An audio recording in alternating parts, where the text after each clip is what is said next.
Another chapter now closed at the troubled Old Ramada Inn in downtown Macon.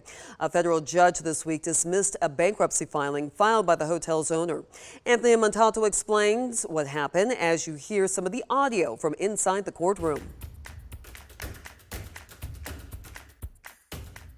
Once a crown jewel of downtown Macon, the Old Ramada, Hilton, or whatever you want to call it here on 1st Street still sits vacant. Through the years, though, it's continued to make headlines.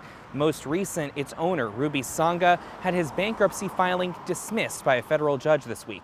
Here we are 6 months later. We filed our motion to dismiss the case when the broker hadn't been retained, among other things.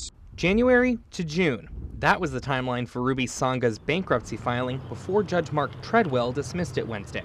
I think the creditors here have been patient long enough. HDDA LLC, one of Sangha's main creditors, asked Treadwell to dismiss Sangha's bankruptcy because they believed he wasn't following his Chapter 11 plan.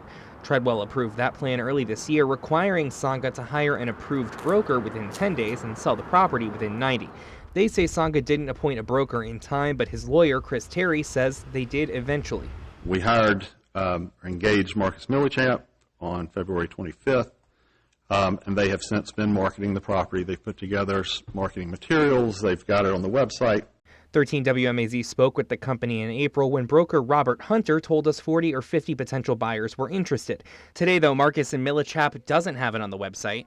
When we called them today, they told us the last record they have of the property being on the market was more than a decade ago.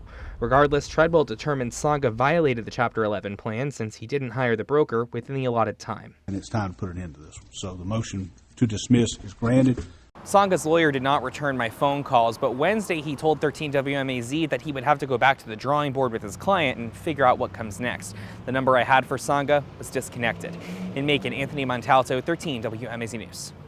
Now the property goes to a receivership. That means someone else appointed by the court will take control of the hotel and sell it. So far, there's no word on whether it will go on the traditional market or go up for auction.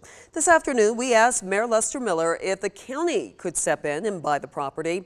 In a text, he replied, the county isn't interested in acquiring the property unless it involves seats at the implosion.